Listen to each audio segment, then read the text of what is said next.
Hello, welcome to another Seiler Instrument Quick Tip. We're going to talk a little bit about some tools that are available to you in Trimble Business Center that apply to surfaces. As you can see, we have a calculated surface here in the plan view, and all I'm seeing is a wireframe. If I toggle off the background imagery, you can see the surface. If I go to a 3D view, you can see that the surface is actually displaying by elevation. You have control over what is shown in both the 3D view and the plan view. So if you want to see this beautiful colored stockpile when you're in the plan view, just bring up the Properties pane, right mouse click on the surface in the Project Explorer, and go to the Properties pane. And if you scroll down a little bit, you see you have complete control of what is shown and seen in the plan view and what is shown and seen in the 3D view. So if I say I want to see the shading when I'm in the plan view by elevation, and then when I'm in 3D view, I don't want to see the wireframe. Now notice when I go to the 3D view, I'm still seeing the wireframe. Well, that is because the surface is selected. As soon as I click somewhere to deselect the surface, that wireframe disappears. Another very handy tool I find for editing and looking for errors is the vertical exaggeration.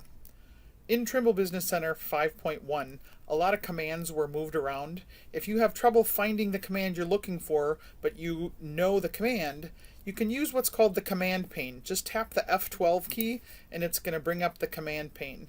I know that my 3D view settings includes 3D, so if I type 3D, I can scroll through the commands and I go to my 3D view settings. Well, there's a drag bar here for vertical exaggeration. If I drag this and I zoom out and drag it and zoom out, so I'm just readjusting my view here, you can see I've actually exaggerated this stockpile quite a bit. So if there were any errors or blunders, they would stand out like a very big spike above or below. So using this vertical exaggeration, right now it's a factor of 3. I can actually, if you have a lot of terrain change, you can set that factor to 10, and then you have a lot more control over that vertical exaggeration. The last thing I'm going to show you is actually pretty cool. If I go to the plan view, actually, let's stay here in the 3D view. If I select these points right here, the points, the surface, and the lines, and I go to the Home tab, and I say Export out to Google Earth,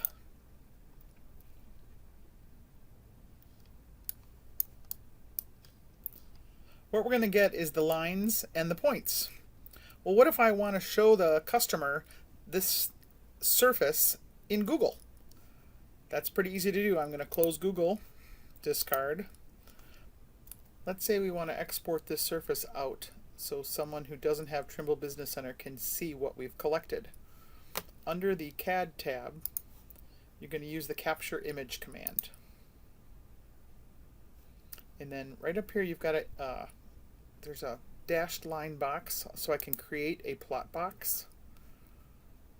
And if I go to the plot box and I just digitize on either side of the pile, and then height, same thing, I'm just setting up the limits for this image. Then I set the location where I want it to be, about the same spot I digitized, and I hit add. So now that I've created that plot box, I can actually say go ahead and capture this image so that it can send out to Google Earth. If you double tap on the play button, it's going to take you out to the File Explorer, and you can see you've got the background image, a world file that goes along with it, but then you also have a KML file for Google Earth. If you double click on that, it's going to open Google Earth. You do have to have Google Earth installed on your machine. I think it's a pretty cool way to share images with somebody who doesn't have Trimble Business Center. Thanks, and this concludes this Seiler Instrument Quick Tip.